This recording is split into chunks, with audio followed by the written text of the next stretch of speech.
संसद के शीतकालीन सत्र में जारी गतिरोध को समाप्त करने पर सरकार और विपक्षी दलों के बीच सहमति बनी।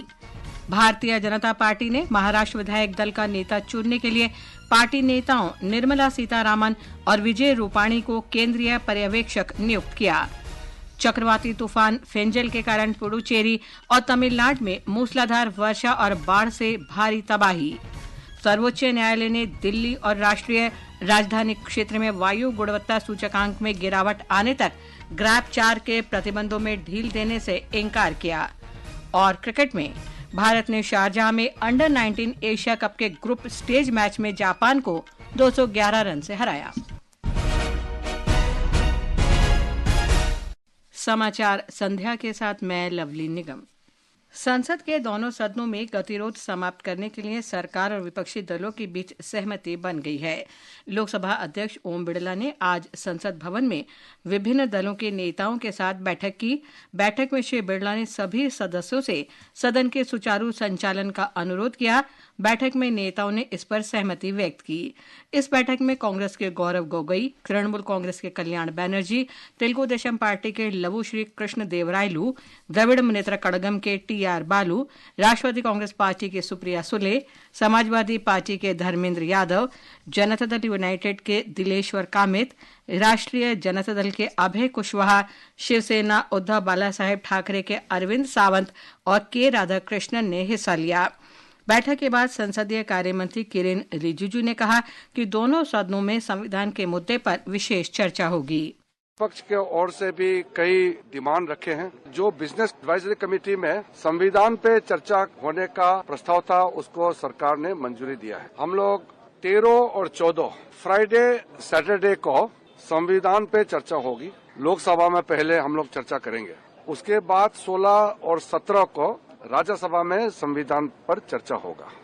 लोकसभा और राज्यसभा की कार्यवाही आज भी दिन भर के लिए स्थगित कर दी गई।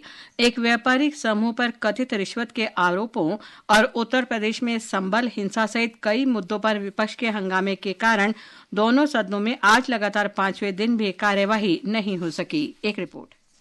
दोपहर 12 बजे के बाद लोकसभा में दोबारा कार्यवाही शुरू होने पर कांग्रेस, समाजवादी पार्टी, डीएमके और अन्य दलों के सदस्यों ने सदन के बीचों बीच आकर नारेबाजी शुरू कर दी। पत्तन पोत परिवहन और जलमार्ग मंत्री सर्बानंद सोनोवाल ने हंगामे के बीच तटीय नौवहन विधेयक 2024 पेश किया। इससे पहले सुबह लोकसभा की बैठक शुरू होने के बाद विपक्षी सांसद व्यापारिक समूह के खिलाफ रिश्वतखोरी के आरोप, संभल हिंसा और मणिपुर की स्थिति सहित कई मुद्दों पर चर्चा की मांग करने लगे। इसके बाद लोकसभा अध्यक्ष ने दोपहर 12 बजे तक लोकसभा स्थगित कर दी। उधर दोपहर 12 बजे राज्यसभा की बैठक शुरू होने के बाद विपक्षी सदस्यों ने अपना विरोध जारी रखा, जिसके बाद राज्यसभा के सभापति जगदीप धनखड़ ने हंगामे के बीच सदन की कार्यवाही दिन भर के लिए स्थगित कर दी। समाचार कक्ष से आकर्षिता सिंह। प्रधानमंत्री कौशल विकास योजना के अंतर्गत वित्तीय वर्ष 2019-20 में लगभग 94 लाख उम्मीदवारों को प्रशिक्षित किया गया है।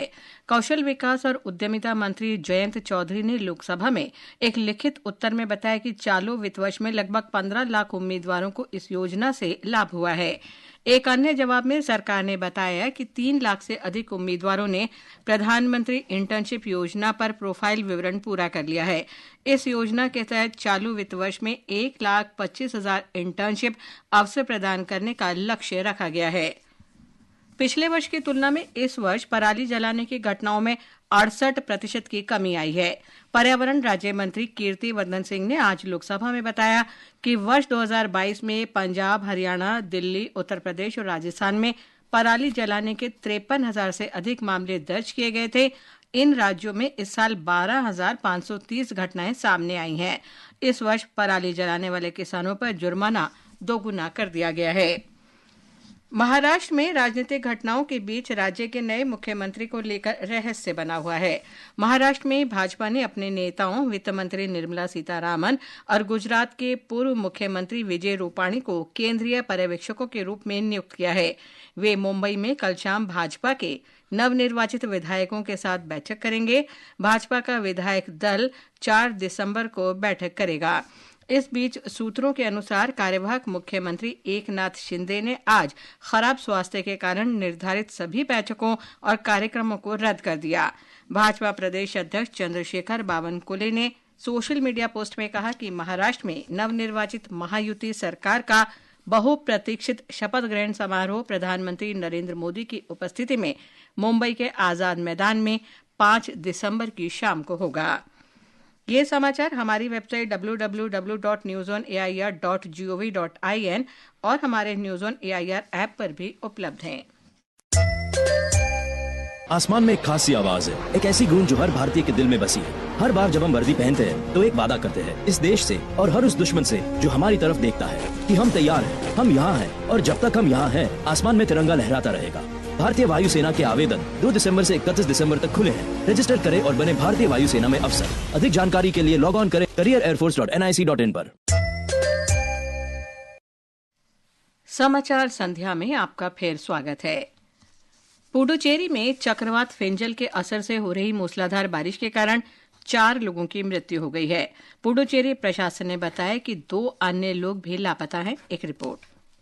मुख्यमंत्री एन रंगासामी ने मृतकों के परिजनों के लिए 5-5 लाख रुपए की अनुग्रह राशि देने की घोषणा की है। मानसून के कारण उत्पन्न हुई समस्याओं से निपटने के लिए उन्होंने प्रत्येक राशन कार्ड धारक के लिए 5-5 हजार रुपए की राहत राशि देने की भी घोषणा की है। क्षेत्र में हो रही तेज बारिश से पुदुचेरी, कराईकल और यानम में 10,000 हेक्टेयर से अधिक की फसलों को नुकसान हुआ है। मुख्यमंत्री ने कहा कि वित्तीय सहायता प्राप्त करने के लिए 100 करोड़ रुपए की अनुमानित नुकसान की प्रारंभिक रिपोर्ट केंद्र सरकार को भेज दी गई है। पुदुचेरी से विपिन एस नाथ की रिपोर्ट के साथ समाचार कक्ष से अभिषेक कपिल। प्रधानमंत्री नरेंद्र मोदी ने आज नई दिल्ली में संसद के लाइब्रेरी भवन के जीएमसी बाल योगी प्रेक्षागृह में Hindi film the Sabarmati report देखी। सोशल मीडिया पोस्ट में प्रधानमंत्री ने फिल्म निर्माताओं द्वारा किए गए प्रयासों की सराहना की।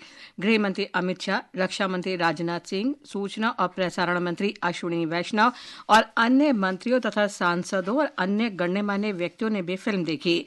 पिछले महीने सोशल मीडिया पोस्ट में श्री मोदी ने कहा था कि अच्छी बात है कि सच्चाई सामने आ रही है और इसे साधारण लोग भी देख सकते हैं। ये फिल्म फरवरी 2002 में गुजरात में ट्रेन जलाने की घटना पर आधारित है। फिल्म निर्माण के सदस्य विक्रांत मेसी ने कहा कि ये उनके करियर का श्रेष्ठ समय है क्योंकि प्रधानमंत्री के साथ ये फिल्म देखने का उन्हें अवसर मिला है। माननीय प्रधानमंत्री जी के साथ, तमाम कैबिनेट मिनिस्टर्स के साथ ये फिल्म देखने का एक अलग ही अनुभव था। ऐसे मैं पहले से कह रहा हूँ देश की जनता से आपके माध्यम से कि प्लीज जाएं अपने सिनेमाघरों में, द साबरमती रिपोर्ट को देखें, अपना प्यार दें। और ये मेरी लाइफ का सबसे हाईएस्ट पॉइंट है मेरे करियर में, माननीय प्रधानमंत्री जी के साथ बैठ के फिल्म देखें। विदेश मंत्री डॉक्टर सुब्रमण्यम जयशंकर ने वैश्विक साझेदारी की आवश्यकता पर जोर दिया है। उन्होंने कई स्तरों पर विश्व की जटिल चुनौतियों का सामना करने का उल्लेख किया। नई दिल्ली में डॉक्टर जयशंकर ने भारतीय उद्योग परिसंघ CII साझेदारी शिखर सम्मेलन को संबोधित किया। उन्होंने वैश्विक अर्थव्यवस्था में जारी परिवर्तन का उल्लेख किया। डॉक्टर जयशंकर ने कहा कि विश्व ने पिछले 1 दशक से वैश्वीकरण के मौजूदा मॉडल के खिलाफ बढ़ती प्रतिक्रिया देखी है। The US-China friction has assumed a salience that could not have been envisaged just a few years ago. The Ukraine conflict has created its own ripples, reflected in food, fuel and fertilizer insecurities. The global south is also feeling the brunt of inflation, of debt, of currency shortages and of trade volatility. Doctor Jaishankar ने भारत और America के बढ़ते रणनीतिक सहयोग का भी उल्लेख किया और कहा कि दोनों देशों के बीच संबंध समय के साथ और गहरे हुए हैं। खाद्य प्रसंस्करण उद्योग मंत्री चिराग पासवान ने कहा है कि देश के खाद्य प्रसंस्करण क्षेत्र में प्रचुर संभावनाएं हैं। खाद्य प्रसंस्करण क्षेत्र से संबंधित पटना में आज निवेशक सम्मेलन को संबोधित करते हुए श्री पासवान ने कहा कि भारत विश्व खाद्य केंद्र के रूप में अपनी स्थिति स्थापित कर सकता है और इस क्षेत्र में प्रतिष्ठा भी हासिल कर सकता है। उन्होंने कहा कि खाद्य प्रसंस्करण क्षेत्र में किसानों की आय बढ़ने की प्रचुर संभावना है। ये क्षेत्र जल्द खराब होने वाले खाद्य पदार्थों की समय सीमा को बढ़ा सकता है। जहाँ एक तरफ फूड प्रोसेसिंग के माध्यम से हम लोग वेस्टेज को मिनिमाइज कर सकते हैं, वहीं प्रोसेसिंग के माध्यम से जितने भी पेरिशेबल आइटम्स हैं, वेजिटेबल्स हों, फ्रूट्स हों, उसकी लॉन्जिविटी को हम लोग बढ़ा सकते हैं। ज्यादा समय तक वो कैसे रुकें, ज्यादा से ज्यादा किसानों को आर्थिक मदद इसके माध्यम से कैसे पहुंचे, इस दिशा में हम लोग को कार्य करने की जरूरत है। ये समाचार आकाशवाणी से प्रसारित किए जा रहे हैं। ताज़ा समाचार जानने के लिए आप हमारे social media handle X @AIR News Hindi को फॉलो कर सकते हैं। ये आकाशवाणी है। सर्वोच्च न्यायालय ने आज राष्ट्रीय राजधानी क्षेत्र में वायु गुणवत्ता सूचकांक के स्तर में सुधार आने तक वायु प्रदूषण को नियंत्रित करने के लिए चरण 4 के ग्रेडेड रिस्पांस एक्शन प्लान के तहत लगाए गए आपातकालीन प्रतिबंधों में ढील देने से इनकार किया।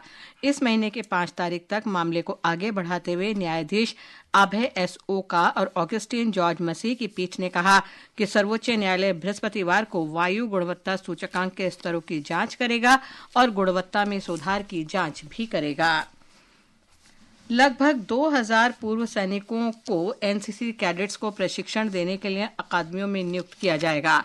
आकाशवाणी समाचार को दिए साक्षात्कार में राष्ट्रीय कैडेट कोर के महानिदेशक लेफ्टिनेंट जनरल गुरबीर पाल सिंह ने कहा कि अग्निवीर योजना में एनसीसी कैडेट उत्साह से भाग ले रहे हैं। उन्होंने कहा कि एनसीसी उन कैडेट्स को प्रशिक्षण भी दे रही है जो सेना में शामिल होना चाहते हैं। एनसीसी कैडेट्स बढ़ चढ़कर अग्निवीर हिस्सा ले रहे हैं। हमारे अग्निवीर के लिए हम एनसीसी कैडेट्स जो कि फौज में आना चाहे, एनसीसी से हम उनको ट्रेनिंग देते हैं ताकि वो जब ट्रेनिंग के लिए जाए तो एक तरह से सेमी ट्रेन्ड। अग्निवीर से जो कैडेट 5 साल के बाद कोई दूसरा अपना करियर चुनना चाहे वो उसके पास ऑप्शन रहती है। आकाशवाणी का समाचार सेवा प्रभाग साप्ताहिक फोन इन कार्यक्रम पब्लिक स्पीक में आज रात 9:30 बजे मानसिक स्वास्थ्य संबंधी समस्याओं के समाधान पर परिचर्चा प्रसारित करेगा। अखिल भारतीय आयुर्विज्ञान संस्थान दिल्ली के मनोचिकित्सा विभाग के प्रोफेसर डॉक्टर राजेश सागर विषय से संबंधित प्रश्नों के उत्तर देंगे। कार्यक्रम के दौरान श्रोता आमंत्रित विशेषज्ञों से प्रश्न पूछ सकते हैं। टेलीफोन नंबर 011-2342-1050 और 011-2331-4444 पर भी सवाल पूछे जा सकते हैं। और अब आर्थिक जगत के समाचारों के साथ हैं निखिल कुमार।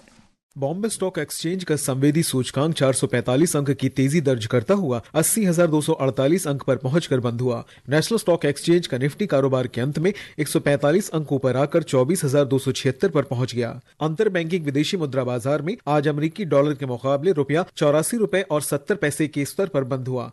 शारजाह में अंडर 19 एशिया कप एक दिवसीय क्रिकेट प्रतियोगिता में भारत ने जापान को 211 रन से हरा दिया है। 340 रन के लक्ष्य के जवाब में जापान की टीम निर्धारित 50 ओवर में 8 विकेट पर 128 रन ही बना सकी। भारत का अगला मुकाबला बुधवार को संयुक्त अरब अमीरात से होगा। अंत में मुख्य समाचार एक बार फिर। संसद के शीतकालीन सत्र में जारी गतिरोध को समाप्त करने पर सरकार और विपक्षी दलों के बीच सहमति बनी।